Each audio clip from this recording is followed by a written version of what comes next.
What is up, everybody? Back with a collection update here. I've got some pretty cool stuff to go through and show y'all. 3 vinyl records and 4 CDs, so should be pretty quick. But I'll start with the vinyl. Taken by Force by Scorpions is the first one up, and this is the alternate cover, which isn't as cool as the original cover, but it was cheap, so I decided to pick it up anyways. Maybe their best album of the 70s. Definitely has my favorite song of theirs from the 70s, which is He's a Woman, She's a Man. This was their last album with Uli Jon Roth, who is an incredible guitar player, kind of that neoclassical shred style, very influential for the neoclassical metal genre, and he just freaking kills it all over this album. And this was also their first album with Herman Rarebell on the drums. Really cool drummer, and just overall great album. Happy to have it. Next up, got Street Survivors by Lynyrd Skynyrd.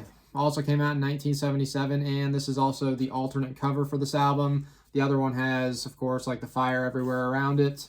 And this was, unfortunately, their last album before that plane crash that killed a bunch of the members. But this is really solid stuff here. Went double platinum, got some pretty big songs on it, really good songs. That Smell, What's Your Name. Really always loved Alan Collins' guitar playing. But yeah, another cool album right there.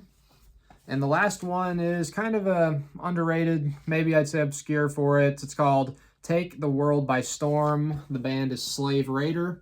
Their debut album, kind of glam type metal, came out in 1986. Really cool to find this in my local shop.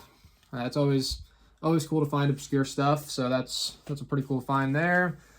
Next up is the CDs. Got Riot, Born in America from 1983. It's their last one with Rhett Forrester on the vocals. He left and he was in a couple of bands around this time. He was on Jack Starr's solo album that came out like just after this in 84. Good vocals, and of course, Mark Reale is an amazing guitar player. One of the all-time underrated guitar players, I'd say. The dude freaking shreds and is amazing. Next thing up, I've got Storm Blast by Dimmu Borgir. Cool stuff. Came out in 1996. Their second album overall. Not the biggest fan of Dimmu Borgir ever, but I think the first couple are pretty cool, and there's some pretty good stuff mixed in after that as well. It's good melodic, like symphonic black metal there.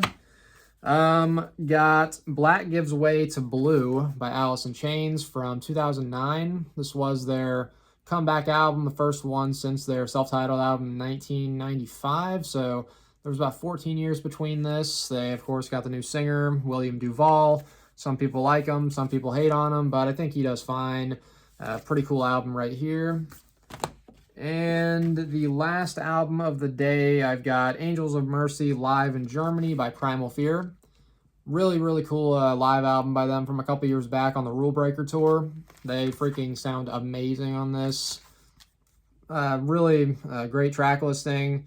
Some of the songs, like from Rule Breaker, the self-titled song, Angels of Mercy is great, The End is Near. But top to bottom, this is just a great performance. Really happy to have this. And yeah, that is everything I picked up. So as usual, let me know what y'all been buying recently, what you picked up in the mail or at your local shop. And until next time, thank y'all for watching.